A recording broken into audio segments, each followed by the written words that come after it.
Bem, entendi. Não, eu estava pensando na ideia da gente, na verdade, encher.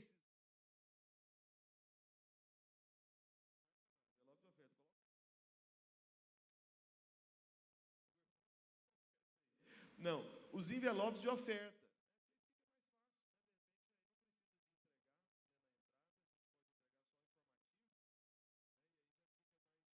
Fica útil, né? Vamos assim dizer, esse bolso, né? Bem, então, né, como os irmãos sabem, né, nós estamos parcelando, né, essas cadeiras, né, em 10 vezes. Então, todo mês, até o final desse ano, eu vou ficar te pedindo cadeira aqui. Amém? Então, não assusta não cansa não. Eu sei que talvez você pode pensar, pastor, mas eu já dei a minha. Aí você vai ficar pedindo todo mês, mesmo eu tendo dado a minha?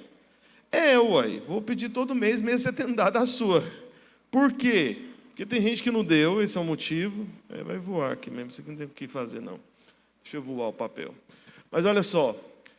Então, o primeiro motivo é que tem gente que não deu ainda, né? Como é que você sabe disso? É claro que eu sei porque eu sei o valor, né? Eu que faço o Pix lá para a empresa das cadeiras, a fábrica, né? Então, quando eu vejo o valor, eu falo, tem gente que não deu, isso aí eu tenho certeza, né?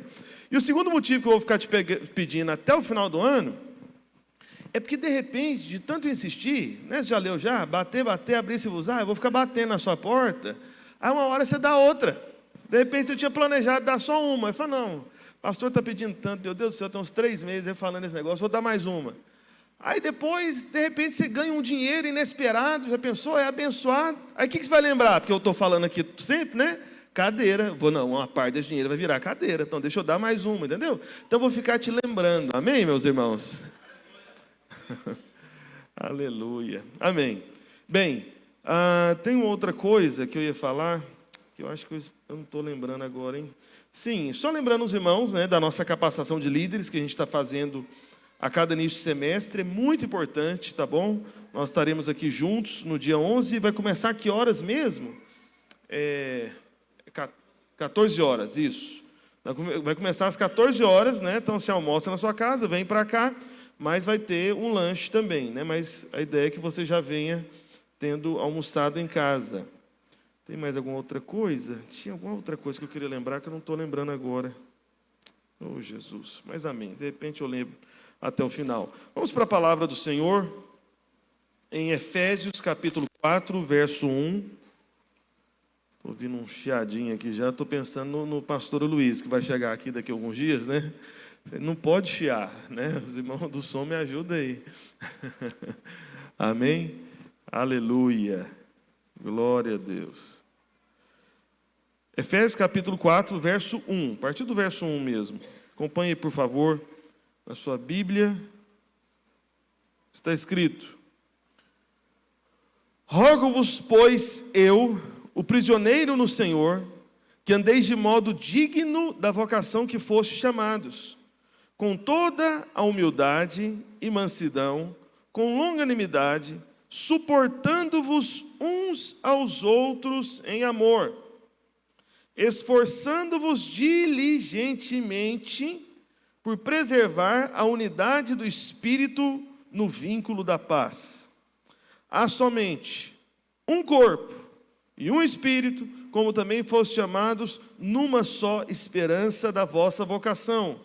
Há um só Senhor, uma só fé, um só batismo, um só Deus e Pai de todos, o qual é sobre todos, age por meio de todos e está em todos.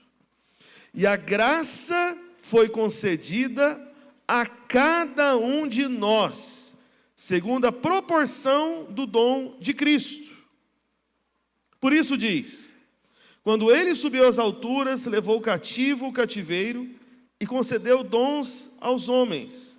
Ora, o que quer dizer subiu, senão que também havia descido até as regiões inferiores da terra? Aquele que desceu é também o mesmo que subiu acima de todos os céus para encher todas as coisas. E ele mesmo concedeu uns para apóstolos, outros para profetas, outros para evangelistas e outros para pastores e mestres, com vistas ao aperfeiçoamento dos santos, para o desempenho de seu serviço, para a edificação do corpo de Cristo, até que todos cheguemos à unidade da fé e do pleno conhecimento do Filho de Deus, à perfeita varonilidade, à medida da estatura da plenitude de Cristo, para que não mais sejamos como meninos agitados de um lado para o outro, levados ao redor por todo o vento de doutrina, pela artimanha dos homens, pela astúcia com que induzem ao erro, mas, seguindo a verdade em amor, cresçamos em tudo naquele que é a cabeça, Cristo, de quem todo o corpo, bem ajustado e consolidado, pelo auxílio de toda junta, segundo a justa cooperação de cada parte, efetua o seu próprio aumento para a edificação de si mesmo em amor. Aleluia. Amém? Vamos orar ao Senhor por um instante, sentado como você está. Você que está em casa nos acompanhando, né, por favor, avise aí para as pessoas da sua casa que chegou o momento da palavra de Deus agora. Amém? Você vai ter toda a sua atenção voltada para esse momento. Amém? Vamos orar ao Senhor então. Pai, em nome de Jesus, nós invocamos o Teu nome, Senhor, nessa manhã. Pedimos, ó Deus, que o Teu Santo Espírito venha sobre nós, ó Deus, trazendo a graça do entendimento espiritual, segundo a perspectiva dos Teus olhos, conforme o Teu coração, ó Pai. Revela a Tua palavra, que é viva, ó Deus, que é mais cortante que qualquer espada de 2 gumes, e que penetra até o ponto de separar aquilo que é da alma daquilo que é do Espírito. Por isso, ó Espírito Santo de Deus, vem e ilumina os olhos dos nossos corações, para que nós possamos ver, ó Deus, ver o caminho que o Senhor tem para a edificação da Tua igreja, para a expansão do Teu corpo, para que nós possamos experimentar, ó Deus, dos frutos dessa palavra profética que está sobre nós, do ano da casa cheia, em o nome de Jesus, e todos digam amém e amém. Amém. Meus irmãos, eu sei que eu li um texto longo, né, com você, 16 versículos, né? Mas, antes de mais nada, né, a começar aqui realmente do início, lá do verso 1, coloque no verso 1, por favor. Eu estou sem a tela aqui hoje, acostumei que esse negócio é complicado, né, quando acostumo com as coisas, mas vai resolver, acredito que em breve, né? Porque, não sei se os irmãos viram, né, passou a mesa, você viu que não tem ninguém aqui? Tem lá, ó, tá lá os irmãos lá, ó, tá vendo? Está tudo ali, glória a Deus. Agora tem que comprar um ventilador para os irmãos. Ele está quente aí, não está? Que um dos irmãos falou, não, o ar-condicionado tirou o vidro aí, vai chegar lá. Não fez, chega não, irmão. Chega não. Eu entendo essas coisas, né? É porque eu não sei se os irmãos sabem, né? O ar quente, né, é ele que sobe. Né? O frio desce. Por isso que geralmente o congelador das geladeiras de antigamente, você lembra como é que era? Ele fica em cima para poder o geladinho descer para o restante da geladeira. Por isso que era assim, né, no começo, né? Mas agora é tudo separado. E também quando tem incêndio em algum lugar, para você sair do incêndio, tiver muita fumaça, é só você ficar de 4 ali, abaixar a cabeça, que você vai conseguir enxergar. Porque o ar quente da fumaça sobe, né? E aqui o ar quente do calor sobe e entra lá onde estão os irmãos agora. Aleluia. Ele é tipo um exaustor. Eles estão tirando o nosso calor e concentrando neles, amém? Mas ninguém está com calor aqui não, né? Aleluia. Olha o Sandro aqui agora que... Olha, agora tem 2, né? Que bom. Amém? Que bom te ver, Sandro. Mas vamos lá. Paulo, ele começa aqui no verso 1. Qual que é a primeira palavra que está ali, meus irmãos? Bom dia, irmãos, tudo bem? Seja bem-vindo. Videira Recife, cadeira nova. Já dormiram já, né? Essa cadeira, eu sabia que me dá esse problema. As irmãs estão mais relaxadas, assim. Então vamos lá, vou perguntar mais uma vez. Qual que é a primeira palavra que está ali? Rogo-vos. Agora acordaram. Rogo-vos, rogo-vos. Bem, Paulo, ele começa com essa palavra que no grego, né, que é a língua original que foi escrito no Novo Testamento, significa literalmente implorar.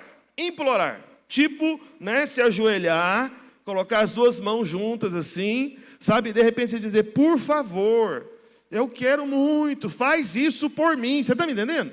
Então é importante você entender isso, porque Paulo, ele não usa essa palavra muitas vezes. Na verdade, essa palavra tem poucas vezes no Novo Testamento.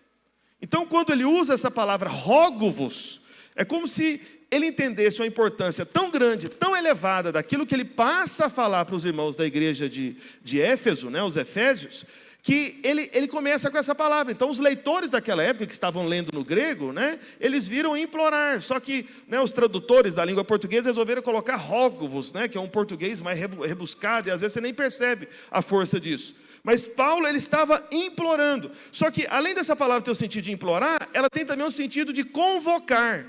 Então, tanto ele estava implorando, quando ele estava também convocando os irmãos. Chamando os irmãos para algo. Fala, irmãos, isso aqui é um chamado para vocês. Vocês estão convocados nesse propósito. Entende? Então, esse que é o peso dessa palavra, né? Mas o que Paulo estava implorando aos irmãos, ou convocando os irmãos para, né? Qual que era o propósito? No final do verso 1, Paulo, ele vai e fala o seguinte, aí no final, né? Rogo-vos, pois eu, prisioneiro no Senhor. É interessante que ele estava preso, só que ele fala que é prisioneiro no Senhor. Ele não se reconhece como em cadeias humanas, romanas. Ele falou, não, se aconteceu isso, eu estou nas mãos do Senhor de qualquer maneira. Preso, né, ou livre, é o Senhor que está me dominando, né? Nenhum homem dessa terra, amém? Ele era refém só de Cristo. Por isso que ele falou, prisioneiro no Senhor, né? Que andeis de modo digno da vocação a que foste chamados. Então Paulo estava implorando, né, aos irmãos, ou convocando os irmãos para quê? Para justamente o que está escrito aí no finalzinho do verso 1, né, para que eles pudessem caminhar de maneira digna, ou seja, de forma apropriada, de forma coerente, que fizesse sentido da vocação a que fossem chamados. E veja, Paulo, ele escreveu essa carta para a igreja, ele não escreveu para um grupo de pastores. Está me ouvindo? Amém? Não foi. Por que eu falo isso? Porque quando, às vezes, alguns irmãos veem expressões como essa, né, chamado, né, porque está escrito lá, vocação que fosses chamados, né, a última palavra do verso 1, né? Então, quando os irmãos, às vezes, veem essa palavra chamado, aí já logo, você já prepara a sua cabeça para entender o seguinte, fala, não, esse está falando de ser pastor. Mas não é. Paulo, ele está escrevendo essa carta para toda a igreja. E Paulo está falando, em outras palavras, o seguinte: toda a igreja, cada membro do corpo de Cristo tem um chamado. Você tem um chamado. Por isso que ele está convocando e, ao mesmo tempo, implorando para que os irmãos caminhassem nesse chamado. Entende? Então, o encargo do coração de Paulo, né, especialmente nesse trecho aqui, é trazer esse entendimento de chamado. Sabe, convocar os irmãos para um chamado. Então entenda, meu irmão, aonde você está cumprindo um chamado. Eu sei que às vezes você fica, né, cheio de confusões, e isso às vezes até, especialmente por causa de uma mentalidade de culpa, de condenação, mentalidade que a lei forma, né, infelizmente. Por isso que a gente tem que ouvir a graça todos os dias, né, porque a lei insiste, a mentalidade da lei, que é aquela mentalidade que traz, sabe, muitas complicações, né, que torna as coisas extremamente complexas. Isso também está dentro do espírito da lei. Entende? Porque a lei é complexa, a lei é longa, cheia de detalhes. São 603 mandamentos, meu irmão. Vê se isso é uma coisa simples, é nada. Simples é o Novo Testamento, onde o mandamento da nova aliança é o quê? É crer e amar o próximo. Muito simples, isso é que é simples. Mas a lei não, é um tanto que você não consegue nem memorizar. Eu duvido que teve um judeu que conseguiu memorizar. Podia até conseguir memorizar todos os livros, mas os mandamentos na ordem certinha ali, que é discorrido em todos os 5 livros, né, do Antigo Testamento, eles não conseguem se lembrar, eu tenho certeza que não, 613. Então, por que eu estou falando isso para você? Porque quando a gente fala de chamado, o chamado que você tem como crente, o chamado que você tem como filho de Deus, você que está em casa também, muita gente já começa a complicar, falar, pastor, eu preciso discernir, preciso descobrir o meu chamado. Meu irmão, é simples. Se está complicado para você, é mentalidade da lei. Mas se está simples, é mentalidade da graça. Você está começando a entender. Então Paulo vai falar sobre esse chamado, um chamado que tem para todo crente. E Paulo viu isso com tão grande importância que ele implorou, que ele convocou os irmãos para poderem caminhar dessa forma, nesse chamado. Só que, para ter certeza, né, desse entendimento de chamado, vamos pular lá para o verso 6 e 7, quando Paulo vai e fala coisas poderosas aqui. Olha só no verso 6. Já está aí no verso 6? Está. No verso 6 está escrito: um só Deus e Pai de todos, o qual é sobre alguns ou sobre todos? Alguns ou todos, irmãos? Age por meio de todos. Age por meio de alguns ou de todos? Todos. E aí Paulo vai dizendo, e está em todos. Está em alguns ou está em todos? em todos. Veja, isso é a graça da nova aliança. No Antigo Testamento, o Espírito de Deus só vinha sobre 3 tipos de homens naquela época: reis, profetas e sacerdotes. E vinha sobre, depois saía. Por isso que Davi, quando se arrependeu do seu pecado, lá no Salmo 51, aliás, ele disse o quê? Né? Não repulses de mim o teu espírito, não retires de mim o teu espírito. Né? Parece uma coisa estranha para nós. Como assim que o espírito pode ser tirado? Hoje não pode ser tirado, porque você foi unido a ele, você se tornou um só espírito com ele. Nada poderá separar você do amor de Deus que está em Cristo Jesus. Nada é nada mesmo. Você está me entendendo? Só que Davi, apesar de ter enxergado a graça, ele estava na antiga aliança. Entendeu?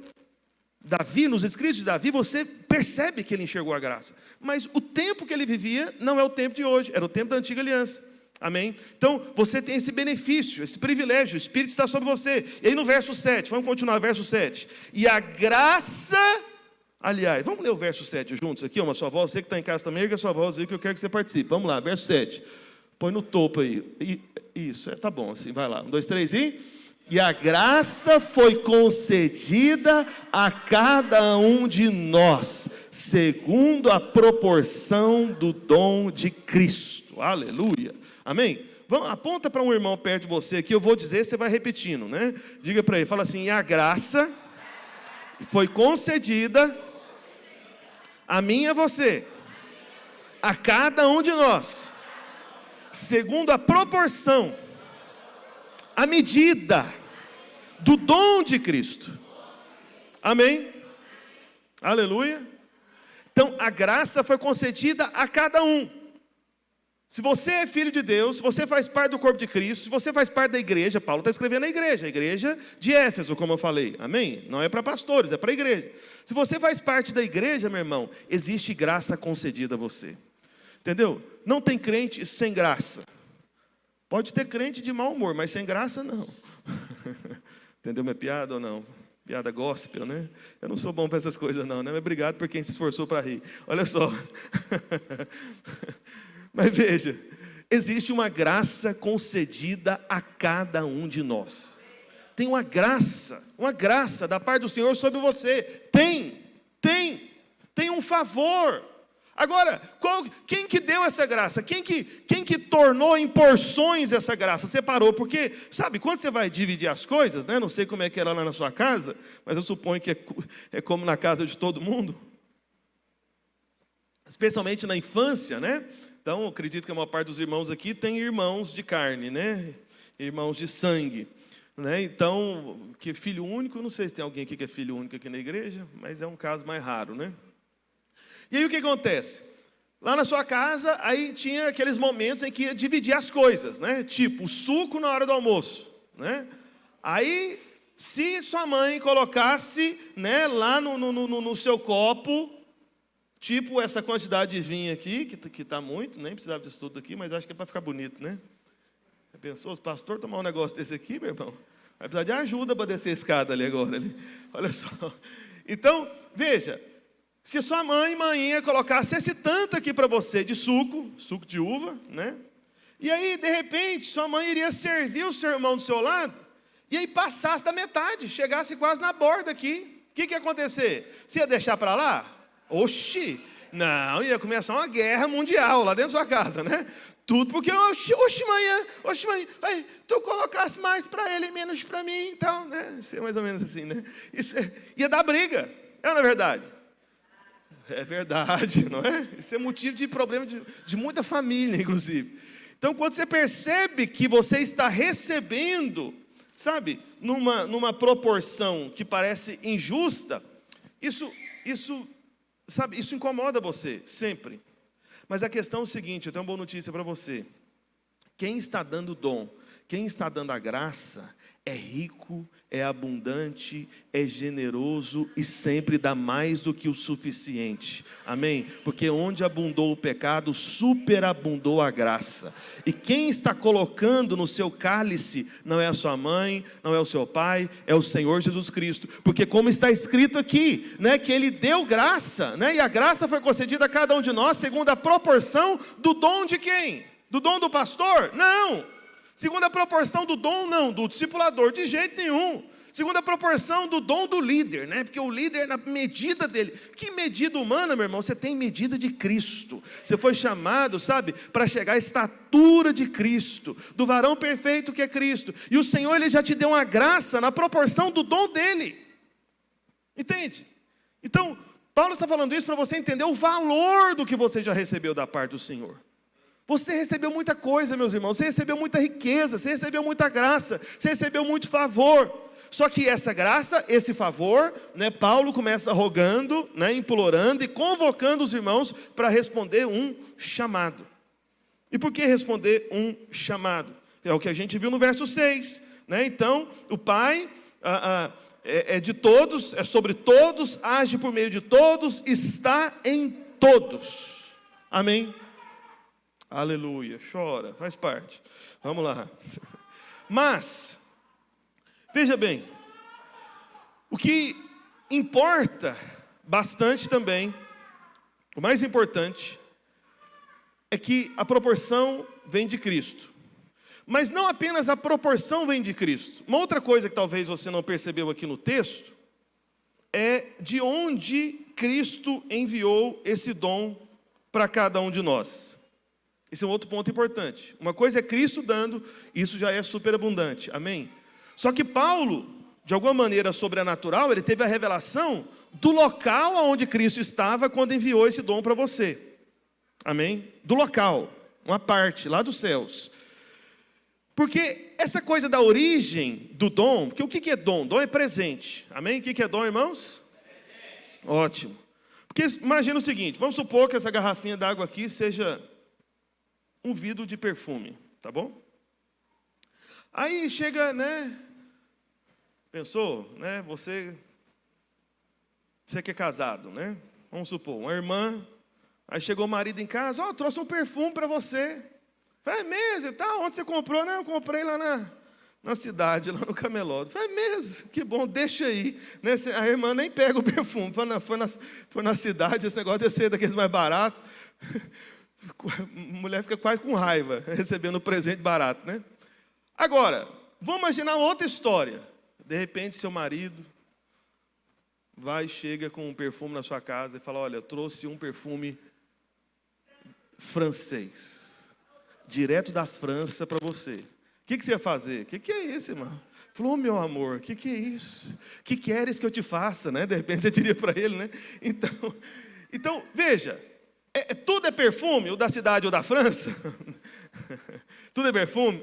Eu acho que deve ser, né? Às vezes da cidade não é perfume, não, é alguma outra coisa, né? Mas vamos supor que seja, né? Então tudo é perfume? É perfume. Mas você vai valorizar qual? Depende da origem. Depende da origem, não é verdade? De onde que veio? Não, esse aqui veio da cidade. Ah, que bom, deixa aí, né? Aí, não, agora esse aqui veio da França. É mesmo, obrigado, aleluia, que bom. Te amo, viu? Aí você vai e fica até romântico na hora, né? Amoroso e tudo.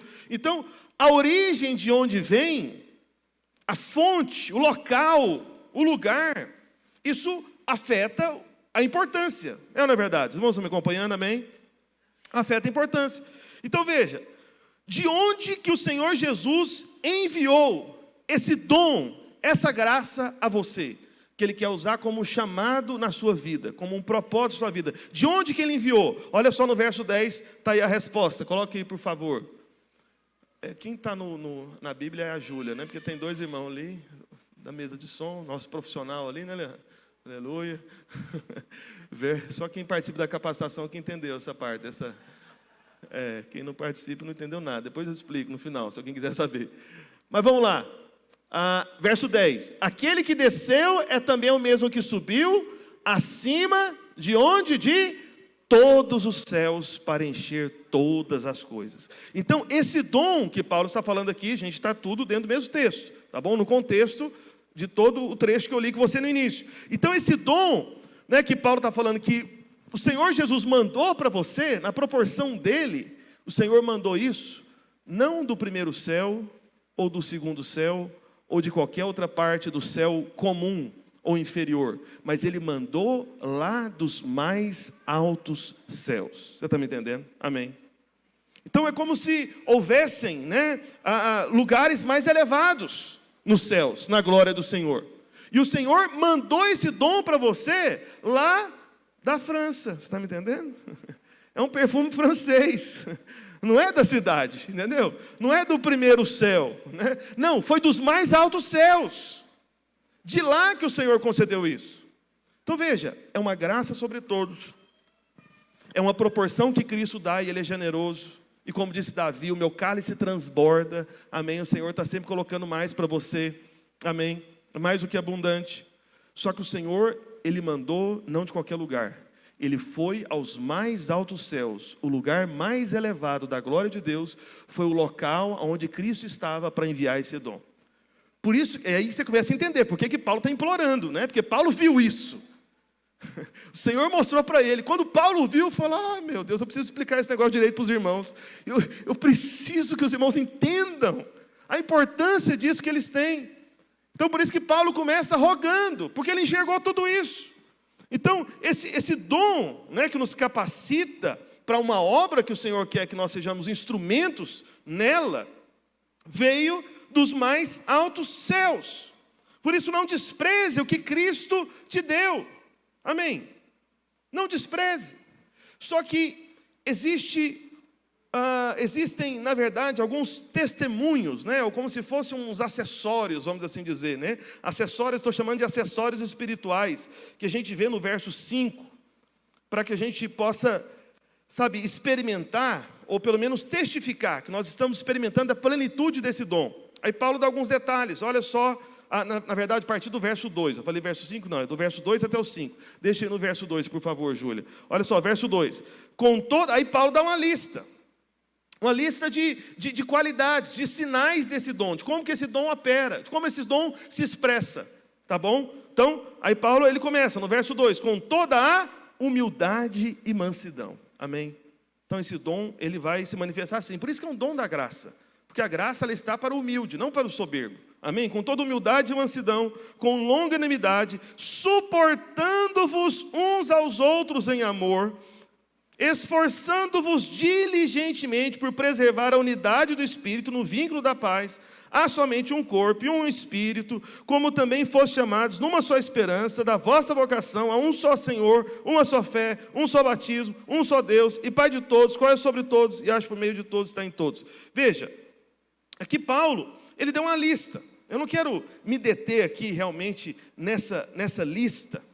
Só que Paulo, ele disse sobre a necessidade de nós insistirmos, especialmente na unidade. Não sei se você percebeu, mas entre os versos 3 até o verso 6, a expressão mais comum desses versos aqui é tudo relacionado a unidade, unidade.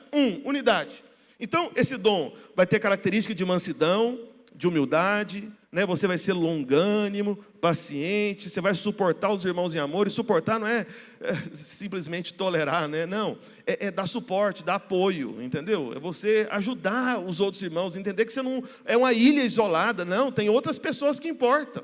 Amém? Nós não somos como Caim, né? Que quando questionado pelo Senhor, cadê Abel, seu irmão? Qual que foi a resposta de Caim? Você se lembra? Por acaso eu sou guardador do meu irmão, sou responsável pelo meu irmão? Meus irmãos, que absurdo, essa é a resposta do homicida, do assassino. Nós não somos isso. Alguém pode dizer amém? Então, quando perguntarem para você a respeito de algum irmão que as pessoas entendem que é próximo a você, você deveria saber, nós deveríamos saber. Então veja, depois de Paulo enfatizar essas questões, ele enfatiza a unidade. Por isso que olha só no verso 3 mais uma vez. Esforçando-vos diligentemente, ou seja, constantemente, sem desistir, insistindo sempre. Para quê? Por preservar a unidade do Espírito no vínculo da paz. Amém? No vínculo da paz. Por isso, se a gente seguir essa lista aqui, eu posso resumir ela em uma só palavra: quebrantamento. Quebrantamento. Então, esse dom maravilhoso que Paulo está rogando, implorando e convocando, que é Cristo que deu para você, amém? Então, por isso é muito abundante. E ele não apenas deu, mas ele deu partindo lá dos mais altos céus, o lugar mais elevado, amém? Para poder mostrar o valor que você recebeu. Ele vai operar por meio de um quebrantamento. Porque o manso, o humilde, o longânimo, o que suporta uns aos outros em amor, o que preserva, né, a unidade do Espírito pelo vínculo da paz, é o quebrantado, é o quebrantado. Então, é dessa forma que nós vamos experimentar a manifestação desse dom que está sobre todos. Só que, entre os versos 8 e 10, adiantando um pouco aí mais, nós temos uma descrição de Cristo como um rei vencedor, vindo de uma batalha vencida, como se fosse em todos os territórios, sabe? E como se fosse um desfile, né, glorioso ali com seus cativos, seus prisioneiros. Por isso, olha só, verso 8 ao 10 está escrito: por isso diz, quando ele subiu às alturas, levou cativo o cativeiro e concedeu dons aos homens. Ora, o que quer dizer subiu que também havia descido até as regiões inferiores da terra? Aquele que desceu é também o mesmo que subiu acima de todos os céus para encher todas as coisas. Amém? Então veja, uma realidade que pouca gente se lembra é a realidade da nossa escravidão. Como assim escravidão, pastor? Eu vou te dizer. Olha, tem um livro, na verdade foi um dos melhores livros que eu já li, né? Assim, fora a Bíblia, obviamente, né? Que é um livro, assim, um pouco difícil de ler. Não sei se é por causa até era um livro antigo, tinha um português um pouco mais, né, rebuscado, complicado. Mas talvez tenha novas versões. Eu já vi ele já com uma capa diferente. Eu lembro que você comprava ele novo, ele já vinha amarelo por dentro. Já viu isso? Você compra o livro novo, ele está lacrado com plástico ao redor dele. Você abre ele, tem umas manchas amarelas. Que eu acho que imprimiram muitos antigamente aí, pararam de imprimir ele. O nome do livro é O Supremo Propósito. O autor, não sei se é de Vern Fronk, alguma coisa assim. Enfim.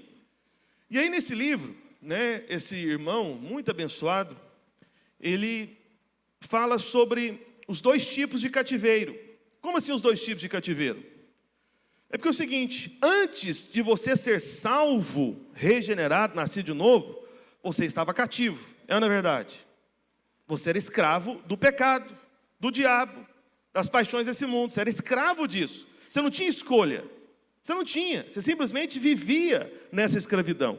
Não é verdade? Ninguém do mundo precisa ficar planejando muito assim, essa questão de pecado, de fazer coisa terrível. Ele só faz, é espontâneo, é a natureza dele, ele é escravo disso. Amém? Só que aí o que acontece? O Senhor, Ele veio e nos transportou, né, o Pai, para o reino do Filho do amor do Pai. Amém? Para o reino de Cristo. Você foi movido desse lugar de escravidão. Só que a questão é, para qual lugar que você foi depois de movido desse lugar de escravidão? Eu vou te dizer, por favor, não se assuste, não vá embora. Amém? Você que está em casa também, segura aí. Você foi transferido para um outro cativeiro. Eita, como assim? Espera aí, pastor. Até onde eu estava sabendo, eu estou livre, você está dizendo que eu estou preso? É verdade. É porque é o seguinte, essa coisa sem sentido do politicamente correto, né? Sei que você me entende, mas depois você pesquisa sobre isso.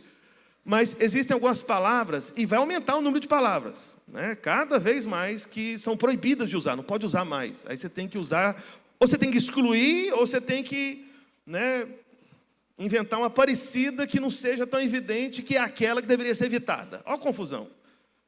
Enfim, esse é o mundo que nós vivemos, é o fim, final do fim, você sabe. Mas quando você lê a palavra servo, quantos aqui percebem que tem muitas vezes a palavra servo na Bíblia? Tem ou não tem? Inclusive no Novo Testamento. Tem ou não tem? Servo. Servo, quando alguém se apresenta a você, quem é você? Você fala, eu sou um servo de Deus, né? Parece um título nobre, né? Você fala, que é isso? O servo de Deus chegou, aleluia, né? Porque servo não dá um peso assim, parece que bom. Eu sou um servo, né? E aí tem, quem são os irmãos que estão trabalhando de servos hoje, né? No culto da igreja? Eu sou o servo aqui, né? Aí tem o crachado servo e tal. Ok, mas deixa eu te falar uma coisa, servo é só uma palavra politicamente correta para escravo. Escravo. Por isso que Paulo não tinha dificuldade de falar prisioneiro no Senhor. Por que era prisioneiro? Porque estava preso. Então você foi transferido de um cativeiro para outro cativeiro. Você continua preso. Como assim preso, pastor? Então significa que eu não posso fazer o que eu quiser? Olha, infelizmente você pode fazer o que você quiser, né? Infelizmente. Eu gostaria que não. Mas aí você pode falar, pastor, mas a Bíblia não fala que nós também fomos libertos, né, pelo Senhor, né? Nós vivemos na liberdade, onde está o Espírito do Senhor, aí há liberdade, sim, com certeza. Mas só que antes de você entender isso, veja, Paulo ele fala lá em 1 Coríntios, eu não vou abrir com você por causa do tempo, porque eu preciso terminar no tempo certo, né? Porque eu vou provar para os irmãos que é possível a gente ter um culto 2 horas, hoje, nesta manhã. É bom, amém, foi pouco, né? Acho que os irmãos não acreditaram, não. Mas olha só, Paulo ele fala que o amor de Cristo nos constrange. O amor de Cristo, ele constrange você. Só que esse constranger que Paulo fala aqui é no sentido de envolver você com laços de amor. Você fica preso. Porque quando alguma pessoa demonstra grande amor e afeto a você, você fica preso a ela. Fica ou não fica? Fica.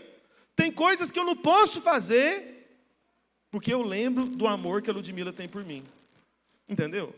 Não é que a Ludmila está lá vigiando, não é que a Ludmila está lá me prendendo com a corda mesmo, com a corrente. Fica preso aí, está amarrado. Não é igual fala para demônio, né? Aí vai. Não. Ela não faz isso. Mas eu estou preso a ela. Eu sou cativo, né? Estou cativado, né, pelo amor dela por mim. Isso me amarra, isso me prende, isso me restringe, isso me limita. Só que como? É um constrangimento de amor. Quando você enxerga o amor do Senhor por você, você fica preso a isso. Você não sai fazendo as coisas assim, simplesmente do que vem na sua cabeça. Não, você se importa com o Senhor. Peraí, mas será que isso aqui vai entristecer o Senhor? Vai apagar o Espírito? Percebe? Não é uma questão de troca, de mérito, mas é uma questão de tanto amor dispensado a você, que isso muda o seu comportamento, muda as suas escolhas, isso muda você e restringe você. Entende? E acaba sendo um cativeiro, só que relacionado a amor. Agora, aí você fala, pastor, mas está bom, e a parte que fala, né, onde está o Espírito do Senhor, a liberdade, me fala dessa liberdade. Eu vou te falar a liberdade, qual que é. E aí, tem um texto, esse eu quero abrir com você, lá em Êxodo, capítulo 21. Aliás, não, eu não vou abrir não. Eu estou com medo do tempo aqui, eu abro. Não, abre, vai. 21, verso 6, coloca aí. Eita, ainda mais que eu não estou vendo a Bíblia aqui, eu fico mais perdido ainda, vamos lá. Vai no verso 3 aí, deixa eu ver um pouquinho antes. 5, não, verso 5, é o 5 e 6, tá bom, isso. Está escrito, porém se o escravo expressamente disser, eu amo meu senhor, minha mulher e meus filhos, não quero sair forro. Então veja, meus irmãos, de tempos em tempos, né, geralmente acontecia no ano do jubileu, os judeus, os israelitas que tinham escravos, eles eram direcionados pela lei do Senhor a libertar os escravos. Ninguém ficava escravo do outro para sempre. Entende? Só que tinha algumas situações curiosas que aconteciam. Porque tinha alguns donos de escravo, que eles eram donos tão bons, tão amorosos, tão generosos com escravos deles, que no final, quando ele falava, olha, você pode ir embora agora, você está livre. Aí o cara fala, não, mas... quero não, eu quero continuar aqui. Eu quero continuar, sabe, cativado pelo teu amor, pela sua bondade. Eu quero continuar preso a esse Senhor. Entende? Por isso que a palavra é Senhor. Escravo, Senhor. Está vendo? A gente não chama o Senhor de Senhor? Pois é. Só que aí, se isso acontecesse, e acontecia, não tenha dúvida, e isso acontecia para eu poder te explicar o que eu estou explicando agora também, isso aqui tudo, são faces do Evangelho, na verdade, que você pode descobrir em toda a palavra de Deus. Aí no verso 6 diz, então seu Senhor o levará aos juízes e o fará chegar à porta, ou à ombreira, né, o portal, né, a lateral da porta, e o seu Senhor lhe furará a orelha com uma sovela, e ele o servirá para sempre. Oh, irmãos, olha que coisa linda. Então, esse aqui eram chamados de escravos da orelha furada. Os escravos da orelha furada. Então, você foi transferido de cativeiro para o cativeiro de Cristo. Você é prisioneiro no Senhor, como disse Paulo aqui, justamente onde nós lemos. Só que o seguinte, aí o Senhor fala, olha, libertei você do pecado, da velha vida, das trevas, do diabo. Você é livre. Faz o que você quiser, você é livre, pode fazer, vai, você é livre. Faça a sua escolha, né? Só que aí, quando você tem os seus olhos abertos para a graça, para o amor, para a bondade do Senhor, você fala, Senhor, que livre nada, eu não quero ser livre não, eu quero ficar com o Senhor aqui para sempre. Eu quero te servir para sempre. Eu quero fazer o que o Senhor faz, eu quero ficar aqui perto. Então, aí o Senhor vem e fura a orelha daquele escravo. Percebe? Então, você pode ter certeza, meus irmãos, que aqueles que serão tomados por Cristo, através do arrebatamento, são apenas os servos ou os escravos da orelha furada. São aqueles que entenderam o tanto que são amados. E porque são tão amados, eles foram marcados no seu espírito. Existe um selo espiritual, sabe, nesse tipo de crente. E o diabo percebe isso, o reino espiritual percebe isso. Só que esse selo, essa marca, sabe, esse furo na orelha hoje, é justamente o entendimento, a revelação da graça, da bondade, do amor de Deus na sua direção. Amém. Então, aí você escolhe. Então você pode até mesmo fazer certas coisas, mas você fala, não quero fazer, porque eu não quero entristecer o meu Senhor. Eu decidi servir a Ele para sempre. Amém. Só que voltando lá para o texto de Efésios, capítulo 4, verso 10, coloca aí por favor. Efésios 4, 10, está escrito: aquele que desceu também o mesmo que subiu acima de todos os céus para encher todas as coisas, e Ele mesmo concedeu. Então primeiro Ele deu um dom para todos, amém? Mas agora, a partir desse ponto, do verso 11, Paulo, ele começa a falar de um outro grupo de irmãos dentro da igreja. Então Paulo, ele começou falando do grupo maior, o de todos, que envolve todos os membros do corpo de Cristo, mas agora ele vai falar de um grupo menor, muito pequeno inclusive, tá bom? Que é a partir do verso 11, está escrito: e ele mesmo concedeu uns no sentido de alguns, de poucos mesmo, não são muitos, uns, é a minoria. Concedeu uns para o quê? Para apóstolos, outros para profetas, outros para evangelistas e outros para pastores e mestres. Amém? Agora, para te ajudar a lembrar desses dons, né, eu sempre gosto de usar aqui as mãos aqui para ajudar os irmãos a memorizar. Sempre tem irmãos mais novos, né? Mas é curioso você fazer dessa forma que eu estou mostrando para você aqui. Então, não sei se você percebeu a sequência, né, desses dons, desses ministérios. Quais são? Né? Apóstolos, profetas, evangelistas, pastores e mestres. Amém? Agora você vai fazer assim com a sua mão também. Coloca a mão para cima. Isso.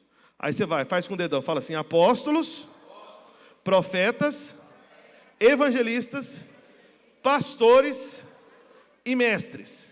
Amém? Essa é a sequência. Agora deixa eu explicar para você, né, nos dedos aí das suas mãos, por que esses dedos representam esses ministérios. Vou te dizer. A gente começa aqui pelo apóstolo. Não sei se você já percebeu, mas o dedão da sua mão é o único dedo que você consegue tocar todos os outros dedos. Se você tentar usar o indicador para tocar todos os dedos, você tem dificuldade. Tentar usar o dedo pequeno para tocar todos os dedos, você tem dificuldade. O único dedo da sua mão que toca em todos, qual que é? Com facilidade. Você não precisa nem de pensar, porque os outros não dá. É o dedão. Amém? O dedão representa qual? O apóstolo. Por que o dedão representa o apóstolo? Porque o ministério do apóstolo é um ministério que exerce influência, entende? Sobre todos os outros ministérios. Está me entendendo? Amém? Então, é um ministério de liderança maior entre os outros ministérios. Então, por isso que ele toca em todos. Amém? Qual que é o próximo dedo da mão aí, depois do dedão? E o próximo ministério é o profeta. Por que o ministério do profeta é representado pelo dedo indicador? Ah, meu irmão, você sabe, né? Isso é cara de profeta. É isso que eu te digo, não é? Todo profeta vai profetizar e já vai apontar esse dedo aqui. Amém? Então, apóstolo, profeta. Aí depois nós temos o terceiro dedo da mão, que é o nosso dedo maior, que representa qual ministério? Evangelista. Por que o dedo maior da mão representa o ministério do evangelista? Porque o ministério do evangelista, quando ele floresce, é o ministério mais numeroso. São as multidões que se agregam a ele. Amém? E aí depois nós temos qual ministério, depois do evangelista, que o dedo... Como é que é o nome desse dedo aqui, que está com anel? Não, o ministério do pastor, mas... o dedo qual que é? Anelar. Por que o dedo anelar representa o ministério do pastor? Porque o pastor é justamente essa figura que tem uma aliança, você está entendendo? Com um grupo de irmãos, sabe? Com uma parte do rebanho, amém? Por isso que é o dedo anelar. E por último, qual que é o último ministério? Mestre, que é representado pelo seu menor dedo, seu dedinho, dedo mínimo, né? Por que o ministério do mestre é esse dedo menor? Porque esse dedo pequeno, ele entra nos pequenos lugares, está entendendo? Nos detalhes, entende? Como ele é mais fino, pequeno, ele pode entrar em alguns lugares onde ninguém entra, mas ele entra, porque ele é mais fininho, está entendendo? É como o mestre, ele pega a palavra de Deus e vai entrando em alguns detalhes de tudo que às vezes você nunca viu, ninguém nunca falou, ele vê. Entende? É o dedinho que entra lá nos mínimos detalhes. Amém? Ficou claro para você? Faz sentido, não faz? Né? Então, quais são os 5 ministérios? Vamos repetir? Apóstolos, profetas, evangelistas, pastores e mestres. Amém? Só que aí, Paulo, logo depois dele falar que o Senhor, lá dos mais altos céus, concedeu dons para toda a igreja, agora ele fala de dons para uma pequena parte da igreja, que são esses 5 dons ministeriais. Só que esses dons, com certeza também, não tenha dúvida, foram enviados dos mais altos céus, tá bom? Especialmente esses dons, na verdade, porque Paulo fala dos mais altos céus no verso 10, e no verso 11, no verso seguinte, ele fala dos dons ministeriais. Agora, o que são esses dons ministeriais hoje, vamos assim dizer? Deixa eu explicar algo para você, né? Contar um pouquinho de história da igreja, né? Então, o que acontece? Né? Quando teve a reforma protestante, né? Você deve saber da história, eu não vou dar detalhes aqui para você por causa do tempo. Chegou um momento em que os líderes, né, logo da igreja reformada, né, ou evangélica, vamos assim dizer, eles ficaram tentando pensar em qual que seria o melhor nome ou título para esse da igreja protestante que estivesse na posição do padre, do sacerdote católico. Está entendendo? Então eles ficaram demandando sobre isso. Falei, gente, qual que é o nome que a gente vai dar para o nosso padre? Né? A gente saiu da igreja católica, pode ser padre também não, vamos mudar, né? A gente está reformando tudo, vamos reformar inclusive o nome, não vai ser padre, né? Então eles queriam dar um nome para esse, como se fosse esse líder da congregação. E aí João Calvino, né, que foi um homem de bastante influência, né, daí que vem a origem, né, justamente da ideia teológica, né, do calvinismo, né, porque tem a ver com Calvino, que foi um grande homem de Deus, foi o primeiro homem de Deus que, sabe, literalmente repartiu a palavra de Deus, o Novo Testamento, mostrando as doutrinas, justificação, glorificação. Os irmãos, você não tem noção de tanto calvinismo que tem entre nós, eu quero te dizer, inclusive. Então, muita coisa que a gente fala aqui, que às vezes tem gente que pensa que é novidade, irmão, é antigo demais. Mas, então, tem homens de Deus muito antes de nós que viram isso e a gente só está repetindo. Então, João Calvino foi um grande homem de Deus. E aí, João Calvino, meditando em 2 textos, que você pode conferir depois, aliás, coloque Atos 20, 28. Queria chamar o irmão para o teclado aqui, por favor, para me dar uma... Porque quando tem alguém tocando alguma coisa aqui, eu lembro que tem que terminar. Vamos lá, me ajuda aí. Cadê o irmão do teclado? Atos 20, 28. Atendei por vós, por todo o rebanho, sobre o qual o Espírito Santo vos constituiu. Bispos, para quê? Para pastoreardes a igreja de Deus, a qual ele comprou com seu próprio sangue. Então veja, João Calvino viu esse texto e um outro texto também, lá em 1 Pedro 5,2. Coloque aí, por favor, Júlia. 1 Pedro 5,2. Pastoreai o rebanho de Deus que há entre vós. Aí Pedro continua falando aí como é que deve fazer isso. Então veja. Então eu te mostrei que em 2 lugares, né, onde a Bíblia chama os irmãos de rebanho de Deus. E aquele que está liderando esse rebanho de Deus só pode ser quem? Se está sendo chamado de rebanho, o povo, então quem lidera é um pastor. Então essa foi a conclusão que João Calvino chegou. Ele falou, gente, eu acho que é melhor a gente chamar o nosso padre de pastor. Porque a Bíblia fala para pastorear o rebanho de Deus, mostra os irmãos como se fossem ovelhas. E ovelhas são cuidadas por um pastor, então vamos chamar de pastor. E aí começou essa tradição na história da igreja reformada, né, evangélica, de chamar, né, o líder, aquele que seria a referência, como se fosse de um padre, né, como é que chama? A igreja católica, né? A paróquia, né? Na paróquia, né? Então, é o pastor. Então, isso começou com Calvino, baseado nesses textos aqui. E por que eu estou falando isso para você? Porque é o seguinte, veja, os 5 dons ministeriais ainda existem e operam na igreja? Sim, sim. Em nenhum momento você vai ver Paulo encerrando essa questão. Não, está em aberto, entende? Tem apóstolos entre nós? Com certeza. Tem profetas? Tem. Evangelistas, pastores e mestres? Tem. Né? O pastor Luiz, por exemplo, é claro que ele é um mestre.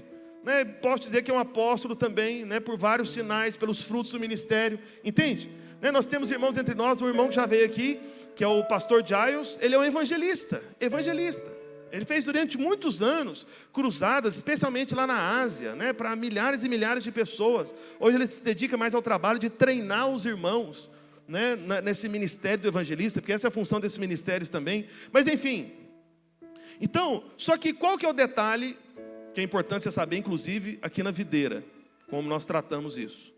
Na videira, né, graças a Deus, né, pelo pastor Aloísio e os irmãos que começaram essa obra, a gente sempre preferiu andar pela simplicidade, pelo comum, entende? Nada diferente. Então nós preferimos manter somente o título pastor, entendeu? Então já teve gente que começou a querer chamar o pastor Luiz. Teve um grupo de apóstolos uma vez do Brasil, que viu os frutos, as igrejas e tudo. Chamaram ele, queria ordenar ele apóstolo. Agora você vai ser chamado de apóstolo. Eu falei, não vou não. Para quê? Não precisa. Entende?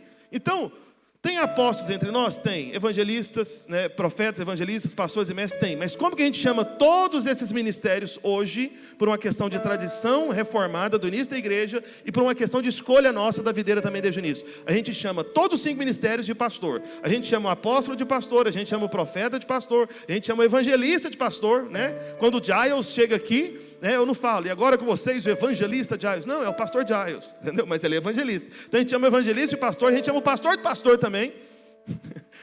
E o mestre de pastor. Amém. Por uma questão simples, para simplificar. Amém. Para poder tentar evitar a expectativa que as pessoas têm de algum tipo de apego, né, a títulos, a posições. Esse não é o nosso coração e esse não é o espírito do evangelho. Amém. Pode ter certeza disso. Só que aí no verso 12, Paulo, ele começa a explanar o propósito. Para que existem esses pastores? Só que esses pastores são 5 ministérios, ok? Só que aí, a gente pode observar que Paulo, além de apóstolo, ele com certeza era mestre também. E bons mestres, eles trazem o seu ensino, muitas vezes, com perguntas implícitas dentro do texto. A pergunta não está evidente, mas é como se alguém ficasse fazendo perguntas para ele e ele trazendo as respostas. Mestres gostam disso, né? Não é sem motivo que o pastor eles gostam de responder as coisas, né? Muitas respostas, né? Mas veja a pergunta implícita, aí entre o verso 11 e 12, né? Então, verso 11, aliás, verso 12, vamos ler o verso 12 agora. Efésios 4, 12. Então, no verso 11 falou dos ministérios, mas no verso 12 está escrito: com vistas ao aperfeiçoamento dos santos, para o desempenho do seu serviço, para a edificação do corpo de Cristo. Então é como se alguém tivesse perguntado para Paulo o seguinte: Paulo, tá bom, existe um chamado para todo crente, o chamado de todos, mas existe o chamado de alguns, que são os pastores, é a minoria. Aí, no verso 12, é como se Paulo estivesse respondendo a seguinte pergunta. Alguém poderia perguntar para Paulo: Paulo, para que serve pastor? Ou em outras palavras, para que tem apóstolo, profeta, evangelista, pastor e mestre? Para que tem? Aí Paulo responde no verso 12, a primeira parte. Destaca aí para mim, por favor, Júlia, até a palavra santos, isso. Com vistas, vamos ler juntos ali. Qual que é o propósito dos pastores? Diga assim: com vistas ao aperfeiçoamento dos santos. O que significa isso? Veja, pastor existe para ser instrumento de aperfeiçoamento na sua vida. Você está me entendendo? Amém. Então, para que você seja aperfeiçoado, você tem que estar vinculado, você tem que estar em contato, você tem que ser ministrado, você tem que ouvir um pastor. É literalmente isso que Paulo está dizendo aqui. Então, pastor serve para isso, para aperfeiçoar você. E essa palavra aperfeiçoamento, né, ela no grego, a ideia dela, a palavra grega é catartismos, né, que traz a ideia de capacitação. Então, o que Paulo está dizendo aqui em primeiro lugar? Existe um chamado de todos, amém? Todo crente tem um chamado. Alguém pode dizer amém? Amém. Só que para que esse chamado na sua vida, sabe, possa ganhar poder, possa desenvolver e florescer, você precisa estar em contato com algum pastor, porque é isso que vai aperfeiçoar você no seu dom. Amém? Então, para que serve pastor? Aperfeiçoamento dos santos. Aí depois, alguém poderia perguntar para Paulo: Paulo, por que os santos precisam ser aperfeiçoados? É como se fosse uma outra pergunta. Agora destaca para mim, Júlia. Coloca aí: para o desempenho do seu serviço. Até a palavra serviço. Então, para que um santo, um crente, precisa ser aperfeiçoado? Para o desempenho do seu serviço. Ou seja, todo crente tem um serviço. É o chamado. É uma outra palavra para chamado. Você tem um serviço na obra de Deus, no propósito de Deus. Só que esse serviço, para ser feito da maneira adequada, ou seja, de maneira aperfeiçoada, você tem que estar em contato, em comunhão, vinculado a um pastor. Deus quis fazer assim. Você está me entendendo, irmãos? Esse não é um método humano. Não foram os homens, né, que criaram essa ideia, né, de você, de repente, né, ter que ir num culto e ter que ouvir um pregador, porque senão a sua fé não vai ser tão aperfeiçoada. Não, esse é o método de Deus. De Deus. Amém? Só que aí tem uma outra pergunta ainda, implícita, né? Que às vezes alguém pode perguntar para Paulo: Paulo, tá bom, Então, os santos precisam ser aperfeiçoados, mas aperfeiçoados para quê? Para o desempenho do seu serviço. Aí qual que é a próxima pergunta implícita aqui? Aí alguém poderia perguntar, tá bom, Paulo, mas qual que é o serviço de todo santo, todo crente? Pode, só a partir da letra A, coloca lá que fica mais fácil a gente falar junto. Então, qual que é o serviço de todo crente? Vamos lá, destacado ali. A edificação do corpo de Cristo.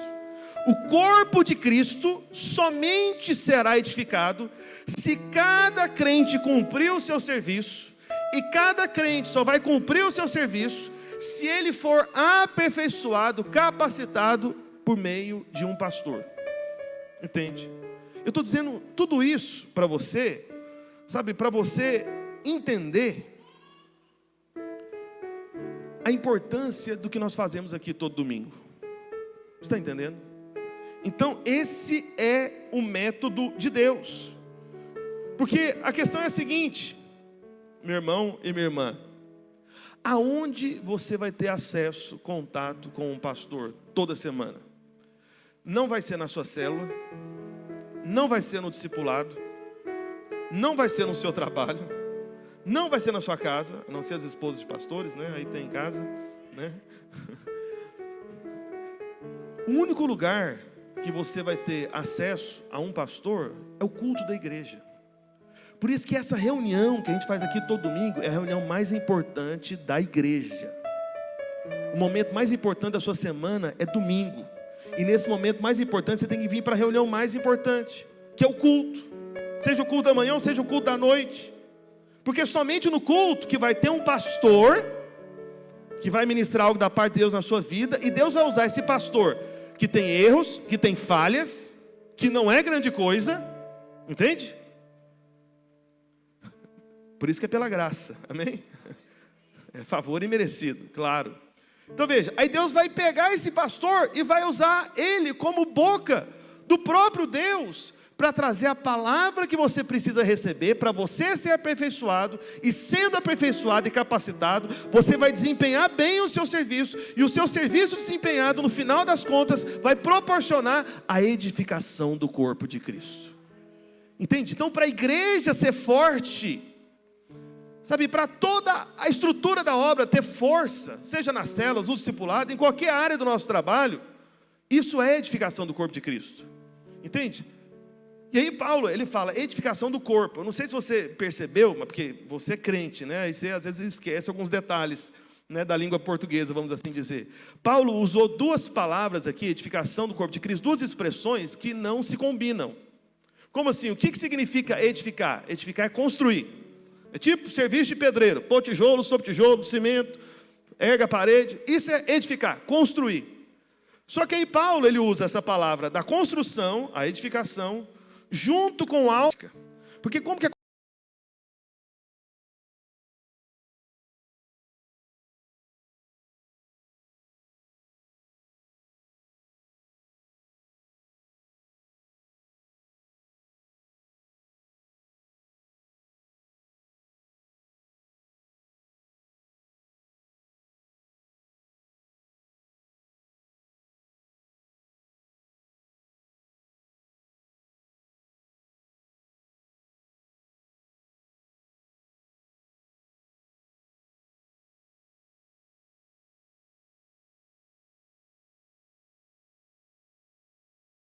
acontece uma construção?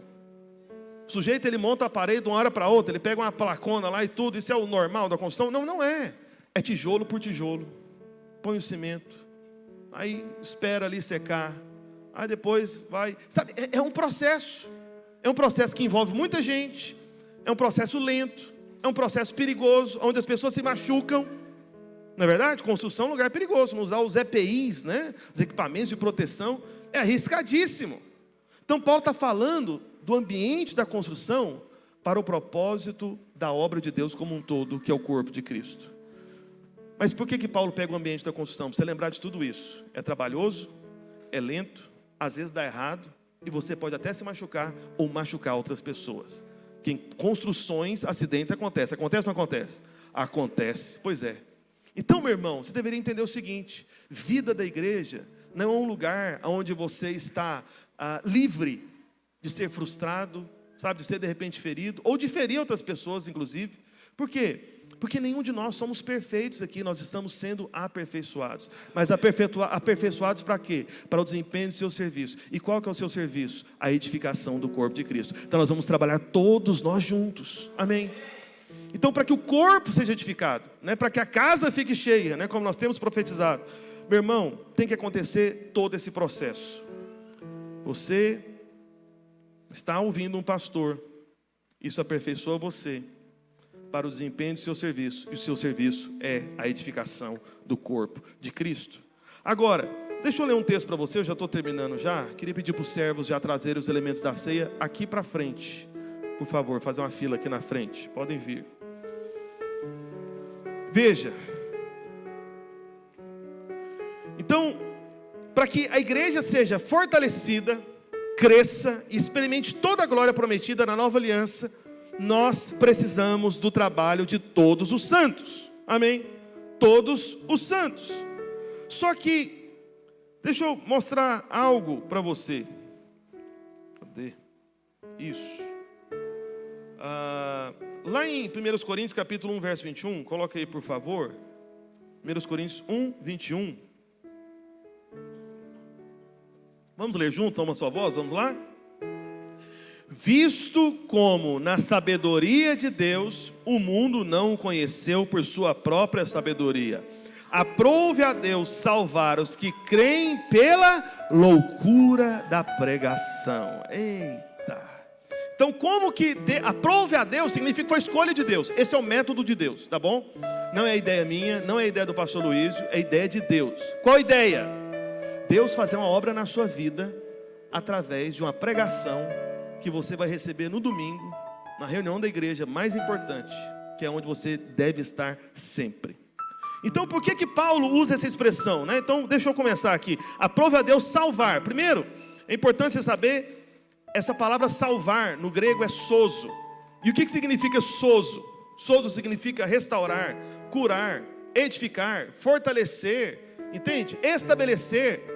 Então essa palavra salvar aqui, Paulo não está falando da salvação da condenação eterna, não. Ele está falando de tudo que você precisa. Se você precisa ser edificado, se você precisa ser encorajado, se você precisa ser curado, sabe, se você precisa ser renovado, tudo que você precisa está dentro dessa palavra sozo. Então aprove a Deus fazer tudo aquilo que você precisa, como? Aqueles que creem pela loucura da pregação. Agora, por que Paulo fala loucura da pregação? Eu vou te explicar. É porque, meu irmão, se você for parar para pensar, pensa comigo por um instante. Pensa comigo por um instante.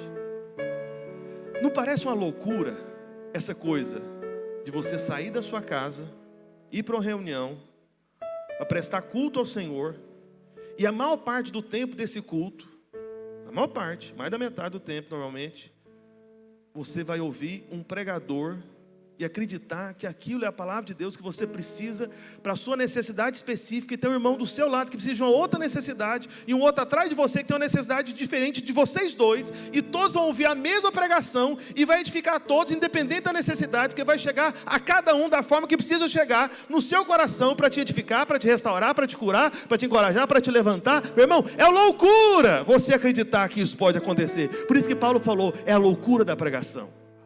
Porque é uma loucura. Se você explicar isso para alguém do mundo, o que as pessoas do mundo fazem? Meus irmãos, desprezam culto. Pastor, então, pastor é uma piada para esse povo lá de fora. Rapaz, que conversa essa agora? Virou crente, né? Está indo lá ouvir o pastor. Irmão, presta atenção. Paulo está falando loucura da pregação, é porque realmente, se você for ver a vida dos pregadores, e se você conhecer todos os detalhes, você vai chegar à seguinte conclusão. Fala, gente, é muita graça. É muita graça da parte de Deus sobre a vida de alguém como o pastor Roberto. Porque eu sei que ele precisa de avançar em várias áreas, mas mesmo assim, Deus chamou ele como instrumento para edificar a minha vida, me restaurar, me curar, me encorajar. Você está entendendo? É a loucura da pregação. Então você é aperfeiçoado quando você está em contato com o pastor. Você é aperfeiçoado por causa de um serviço, por causa de um chamado. E o seu chamado é a edificação do corpo de Cristo. Por isso, fique em pé aonde você está. Lá em Hebreus 10, 25, na versão NTLH, por favor, Júlia, coloca na versão NTLH, Hebreus 10, 25. Vamos ler esse verso, irmão, só o verso 25, nessa versão que a gente não costuma usar, mas que fica muito clara. Olha só o que diz, isso aqui eu creio que Paulo escreveu a carta aos Hebreus, então para você ver um problema antigo, né? Então vamos ler o verso 25 juntos, vamos à voz, vamos lá? Não abandonemos, como alguns estão fazendo, o costume de assistir às nossas reuniões. Pelo contrário, animemo-nos uns aos outros, e ainda mais agora que vocês veem que o dia está chegando. Está me entendendo? Então isso aqui já era um problema na época de Paulo. Isso aqui é por volta do ano 60, no máximo, depois de Cristo. Talvez até antes, né? Então Paulo está falando, olha, não abandone, como alguns estão fazendo. Estão abandonando o costume de quê? De vir no culto. Você está entendendo? Costume de vir no culto. Às vezes você era acostumado a vir no culto. Eu não estou dizendo aqui de impedimentos, tá bom, irmão? Só abrindo parênteses bem rápido. Eu sei que tem alguns obstáculos, às vezes não dá para você vir. Mas se dá, meu irmão, você tem que vir. Não pode ser opcional. Por quê? Porque é no culto que vai ter um pastor. E vai ter um pastor para quê? Para aperfeiçoar você. Por que você precisa ser aperfeiçoado? Por causa do seu serviço, do seu chamado. Mas qual que é o seu serviço, o seu chamado? A edificação do corpo de Cristo. Você está me entendendo que toda a edificação do corpo de Cristo, ela parte desse começo aqui da semana, do primeiro dia da semana, onde nós estamos congregados, reunidos ao nome do Senhor. Então Paulo falou, só que ele disse também o seguinte na segunda parte: pelo contrário, animemos, isso mesmo. Animemos uns aos outros. Como assim animemos uns aos outros? É o seguinte, fala para o irmão que está do seu lado, fala para ele, fala, meu irmão, quando você vier para o culto, todo domingo, eu quero te lembrar que antes de você vir, você tem que animar alguém para vir também. Amém? Aleluia. Teve alguém aqui que veio porque alguém te animou? Alguém te chamou? Vamos para o culto hoje. Não. Pastor não vale, que eles não têm escolha. Você acha que eles vêm porque eles querem? Não. Eles vêm porque tem que vir. Ai deles. Se não vierem. Mas se nenhum irmão recebeu aqui uma mensagem de alguém, vamos para o culto hoje, tudo tal. Isso, obrigado, Chase. A Chase tirou a mãe da cama, que bom, né? Deu certo então, né? Parabéns, sucesso na operação. Olha só, meus irmãos, é o que Paulo está falando, animemos uns aos outros, porque esse costume é um costume do final dos dias. Você está entendendo?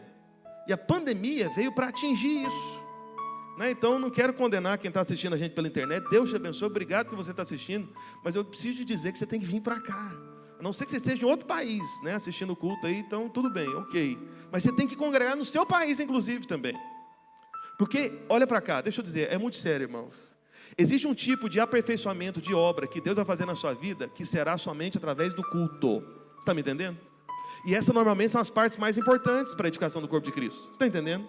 Por isso que o diabo causa tantas coisas no domingo na sua casa, para te impedir de você estar aqui, para te resistir, para que você não venha. Então animemos uns aos outros, ainda mais agora que vocês veem que o quê? Que o dia está chegando. Por quê que Paulo falou que tinha que animar porque o dia está chegando? Vou concluir agora.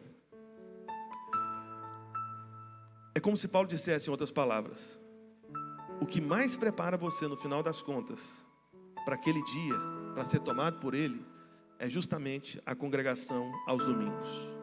Porque aqui você é aperfeiçoado. E você precisa ser aperfeiçoado porque você tem um chamado, um dom muito precioso. Amém? Você é um ministro da parte de Deus. E esse dom é a edificação do corpo de Cristo. Por isso, presta atenção, olha para cá, meus irmãos. Para onde vai a maior parte dos nossos recursos? Dízimo e oferta. É só para ter esse prédio aqui. É muito dinheiro. Essas cadeiras, os irmãos, não sei se você sabe, mas você está sentado em dezenas de milhares de reais. O aluguel aqui, milhares de reais. Só para manter a estrutura básica do prédio, a gente tinha que ter pelo menos 10 mil reais só para isso. E eu quero dizer que normalmente não tem. Está entendendo? Então todo mês é uma aventura. Agora por que a gente gasta tanto dinheiro em função disso? Aí tem ar-condicionado e tal, tanta coisa, né? Acabando de comprar um microfone aqui novo, né? Só essas duas caixinhas de som aqui, 5 mil reais e tal, tanta coisa. Vai sendo gasta. É porque o prédio é importante? É porque isso aqui é a casa de Deus? Não, não é. Mas é porque nós precisamos de um lugar para uma reunião tão importante, mas tão importante, que vale a pena investir todo o recurso que nós pudermos investir, sabe, para nós fazermos isso com excelência, porque esse é o lugar onde nós temos o encontro mais importante toda semana, e esse encontro mais importante toda semana é a forma que Deus escolheu. Aprove a Deus salvar. Deus que quis fazer assim, através da loucura da pregação, ou quase loucura do pregador, né? Loucura da pregação. Essa é a maneira de Deus. Por isso você tem que estar aqui. Amém. Vamos distribuir os elementos da ceia. Você que já foi batizado nas águas, em alguma igreja evangélica, pode pegar os elementos. Você que está em casa,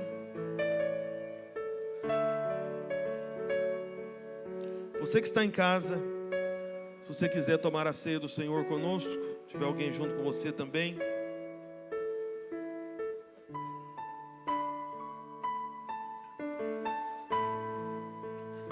Os pastores, eles estavam querendo proibir o café. Vamos proibir o café na videira, porque senão derrama na cadeira. Eu falei, pois é, então vamos proibir o vinho da ceia também. Vai ser só o pão, para não derramar. Fazer igual na igreja católica, só o padre que bebe, né? Você vem aqui, molha o pãozinho aqui no meu cálice. Olha para cá, meus irmãos. O que você recebe aqui todo domingo, para resumir tudo aquilo que eu preguei para você hoje, o que você vem receber aqui todo domingo é o que eu estou chamando o título dessa palavra. É a capacitação dos mais altos céus. Amém. Porque envolve um dom que você recebeu, porque você tem um chamado. Você tem um chamado onde você trabalha, você tem um chamado na sua família, você tem um chamado onde você está. Tem algo que Deus quer fazer aonde você está, que Ele quer fazer somente através de você. Ele escolheu fazer através de você. Amém. Só que para você ser capacitado para isso, você tem que vir para cá, porque aprove a Deus salvar os que creem pela loucura da pregação. Amém. Por isso que é tão importante nós estarmos aqui. Por isso que vale todo investimento que nós fizermos aqui. A grande maioria dos nossos recursos são em função de uma estrutura, porque é nessa estrutura que acontece a reunião mais importante e a mais necessária para a sua vida. Você está me entendendo? Sei que tem irmãos que estão entre nós há muitos anos, né, ou nasceram aqui, que às vezes perguntam bem, pastor, eu não entendo como que uma igreja pode não ter célula, né? Então veja, as células são muito importantes, com certeza, é um caminho também de edificação. Mas, meu irmão, sabe por que tem igrejas que não tem célula? Eu vou te dizer, por que elas continuam? Porque pelo menos a reunião mais importante está sendo mantida, você está entendendo? Amém. Célula é importante, mas o culto é mais importante, não tenha dúvida. Amém. Erga o pão para o alto. Diga assim, este pão é o corpo de Cristo, através do qual somos feitos um só no Senhor, porque fomos unidos por uma só fé, um só batismo, um só Pai, de todos, que está em todos, que age por meio de todos. Ao tomar este pão, eu estou declarando que o poder de Deus é sobre mim, para me curar de toda doença, toda enfermidade, porque no corpo de Cristo, Ele recebeu todas as minhas doenças, todas as minhas enfermidades.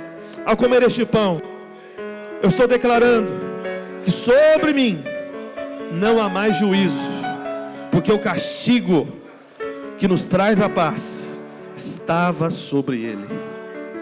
Erga o cálice para o alto. Diga assim, este cálice é o cálice da nova aliança, aliança da graça, feita no sangue do Senhor Jesus Cristo. Ao tomar esse cálice, eu estou declarando que sobre mim não há mais culpa ou condenação, porque eu já fui lavado pelo sangue do Senhor Jesus Cristo. E esse sangue que me garante acesso com ousadia e intrepidez ao trono que é chamado trono da graça, para que eu possa receber tudo aquilo que Ele já me concedeu, que Ele já me deu, todas as riquezas, toda sorte de bênçãos das regiões celestes, eu acesso por causa do sangue. Aleluia. Um alto preço foi pago pela sua vida, meu irmão. E o Senhor quer fazer algo grande, muito alto através de você. E o dom que Ele mandou dos mais altos céus é o dom que faz de você um instrumento útil nas mãos dEle. Mas esse dom dos mais altos céus, você é aperfeiçoado nele, vindo para o culto. Amém. Coma do pão, beba do cálice. Ao fazermos isso, nós estamos encerrando nossa reunião. Deixa eu orar por você. Pai, no nome de Jesus, quero liberar a palavra de graça, de bênção, de favor imerecido sobre a vida dos teus filhos. Pai, que os teus filhos, ó Deus, possam estar meditando, ó Deus, ruminando como verdadeiras ovelhas, ó Deus, nesse alimento, ó Pai, nessa palavra que o Senhor nos trouxe hoje. Ó Pai, que os teus filhos possam entender não apenas a importância do culto, mas de animar outros para virem, para estarem aqui.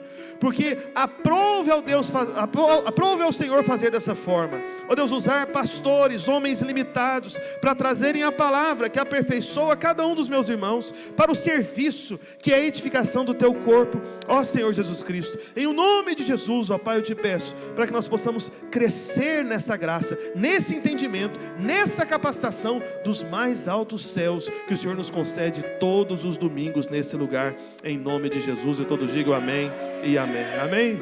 Deus abençoe os irmãos em nome de Jesus.